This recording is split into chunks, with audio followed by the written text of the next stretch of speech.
करवीर निवासिनी अंबाबाई मंदिराच्या इतिहासात प्रथमच भारताच्या राष्ट्रपतींनी अंबाबाई मंदिराला भेट दिली. कोल्हापूर जिल्हा दौऱ्यावर असताना विमानतळावर आगमन झाल्यानंतर त्यांनी प्रथम देवीचं दर्शन घेतलंय. या निमित्तानं मंदिर प्रशासनाच्या वतीनं योग्य पद्धतीनं नियोजन करण्यात आलं होतं. तर राष्ट्रपतींनी देवीला कुंकुमार्चन अभिषेक करून विधिवत पूजा केली आहे. तसेच एकारती, पंचारती व कर्पूर आरती करून देवीचं दर्शन त्यांनी घेतलंय. या पूजेवेळी त्यांच्यासोबत त्यांची कन्या इतिश्री मुर्मू व भाऊ तारिणी सेन टुडू यांनीही देवीचं दर्शन घेतलंय. कोल्हापूरचे जिल्हाधिकारी अमोल एडगे यांनी मंदिर परिसरात आल्यानंतर राष्ट्रपती द्रौपदी मुर्मू आणि राज्यपाल CP राधाकृष्णन यांना पुष्पगुच्छ देऊन त्यांचं स्वागत केलं. दर्शनानंतर राष्ट्रपती द्रौपदी मुर्मू यांनी जिल्हाधिकारी अमोल एडगे यांच्याकडून मंदिराविषयी माहिती जाणून घेतली.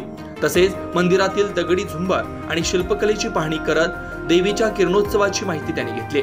तर देवीचं दर्शन झाल्याबद्दल राष्ट्रपती द्रौपदी मुर्मू यांनी समाधानी व्यक्त केलंय.